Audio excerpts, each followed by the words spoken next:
Kenya's President William Ruto has sparked national and international outrage after ordering police to shoot protesters targeting businesses in the legs, insisting they be incapacitated but not killed. His remarks, delivered Wednesday during an address from Nairobi, come in the wake of widespread anti-government protests that have left dozens dead, hundreds injured, and scores arrested. The Kenya National Commission on Human Rights, KNCHR, reported 31 killed and over 100 injured on Monday alone, though police have admitted to 11 deaths. Ruto defended the police crackdown, calling attacks on officers and property a declaration of war on the country. Anyone caught burning another person's business or property should be shot in the leg, hospitalized, and later taken to court. Don't kill them, but ensure their legs are broken, Ruto said, warning his political rivals against using protests as a means to remove him from power. He insisted that regime change can only happen at the ballot box, urging opponents to wait for the 2027 elections. Kenya cannot and will not be ruled through threats, terror, or chaos.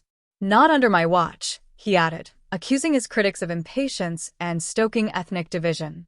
Protests erupted last month after the controversial death of blogger Albert Ojwang in police custody, reigniting public anger over rising taxes, unemployment, and state brutality. Demonstrators, many of them youth, took to the streets chanting "Ruto must go" and "one term," in reference to their demand that he not seek re-election. Monday's rallies, held on the anniversary of Kenya's pro-democracy struggles, quickly descended into violence, spreading across 17 of the country's 47 counties. The unrest has seen police deploy tear gas, rubber bullets, water cannons, and what the UN called lethal ammunition. Among the dead is a 12-year-old boy killed by a stray bullet at home in Kiambu. Hospitals have also been attacked and looted, and medical workers harassed, according to Reuters. Religious and civil society groups have called for independent investigations into the deaths, injuries, property damage, and arbitrary arrests. The opposition has accused the government of ferrying armed gangs into their strongholds using unmarked police vehicles to terrorize civilians and destroy property.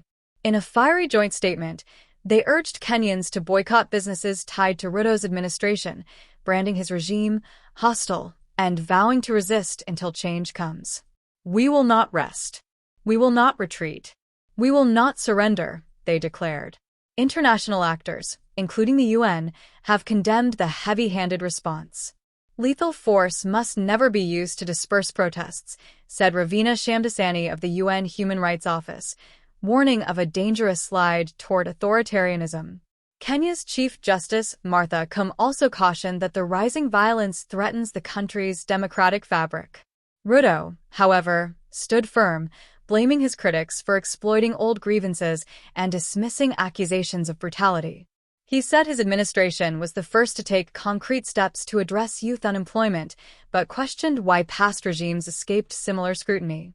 "Why cause all the chaos during my time?" he asked, pledging to uphold peace and stability. As Kenya grapples with its worst political crisis in years, pressure is mounting on the government to rein in security forces and open dialogue with the opposition. With more protests planned, the coming weeks could prove decisive for the future of Ruto's presidency and the country's fragile democracy.